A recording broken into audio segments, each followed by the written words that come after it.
Risk handling action point, kalau dilihat dari urutannya, meskipun kita lihat dari kuliah sebelumnya, ada beberapa framework. Nah, ini salah satu framework untuk risk handling. Nah, kita lihat di sini ada source dari ancaman, kemudian sistem kita desain, kita cek apakah vulnerable atau enggak. Kalau enggak vulnerable berarti resikonya enggak ada atau kurang sedikit. Kalau iya, apakah ini mudah dieksploitasi? Kalau enggak, berarti resikonya kecil.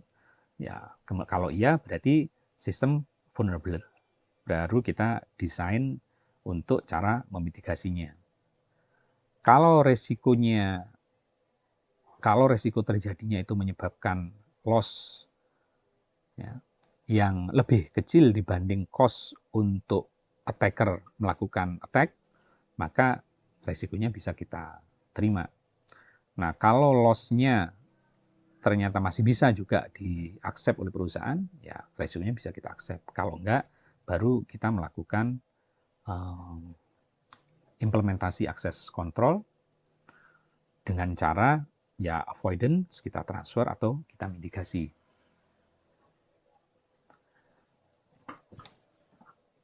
Risk control strategy selection.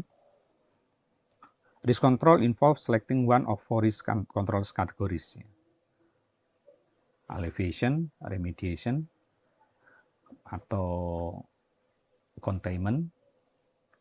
Kemudian likelihood-nya kita turunin. Nah, jika loss-nya di antara masih dalam range yang bisa diabsorb oleh perusahaan, nah risikonya bisa kita accept.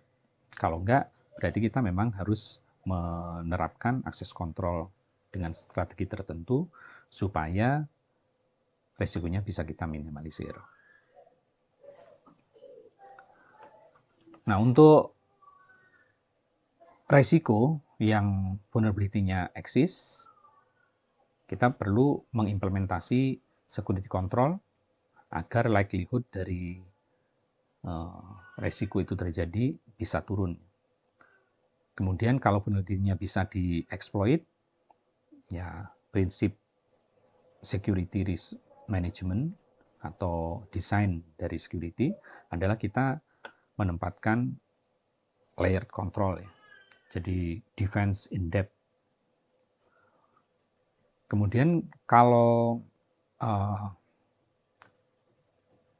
potensi keuntungan dari attacker, kalau dia menyerang aset resource ICT kita, dia kecil, ya berarti masih oke. Tapi kalau ternyata besar, nah berarti kita harus melakukan proteksi lebih.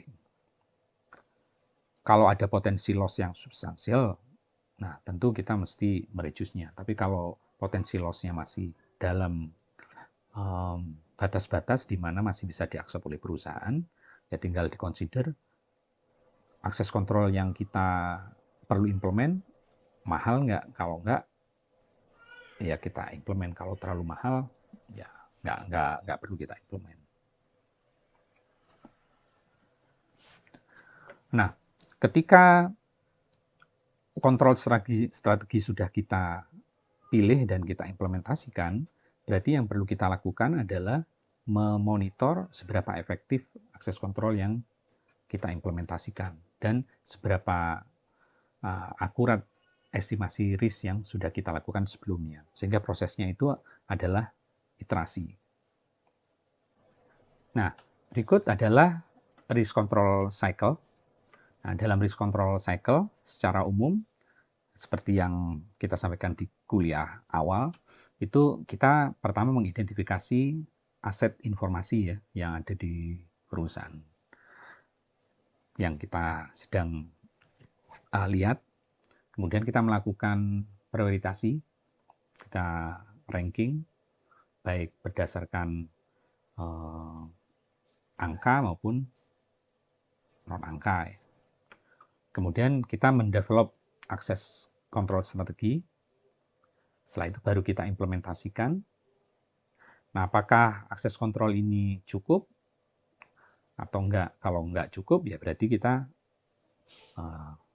mulai lagi, kita melakukan plan dan perencanaan untuk implementasi. Kalau ternyata sudah cukup, kita perlu monitor, kita maintain, kemudian kita ukur akurasi dari resiko yang sudah kita lakukan. Nah, kalau setelah diimplementasi access control ternyata resiko yang residual risk-nya nggak accept, ya kita lakukan lagi, minta tambahan, atau memang minta approval ya. Atau kalau ini sudah accept, ya berarti kita masuk ke cycle berikutnya. Mulai lagi dari awal.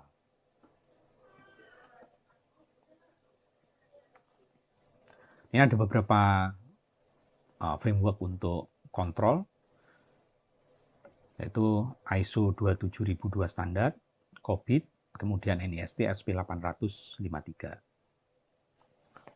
Nah, beberapa approach yang bisa kita ambil adalah preventative control, reactive control, dan detective control.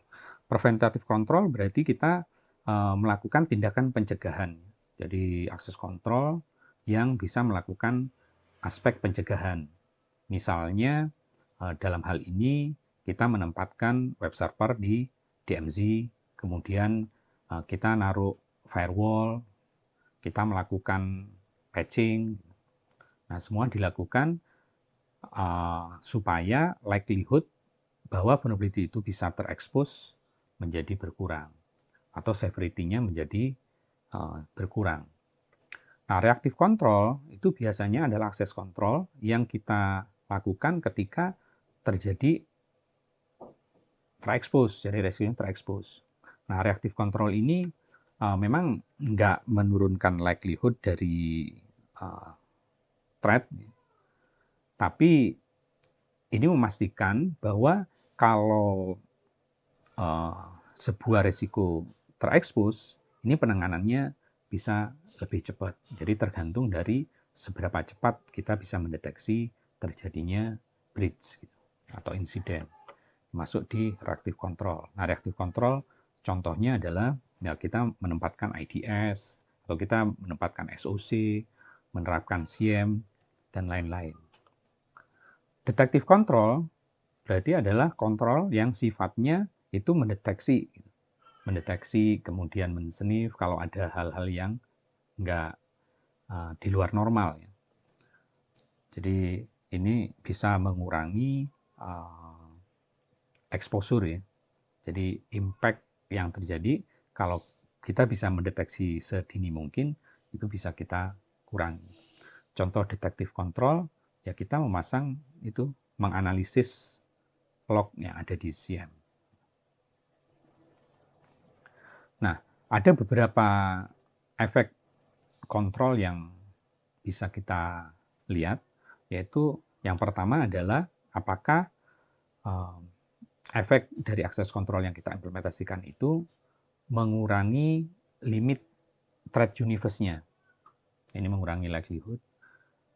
Misalnya semula website itu kita taruh langsung di internet, kan.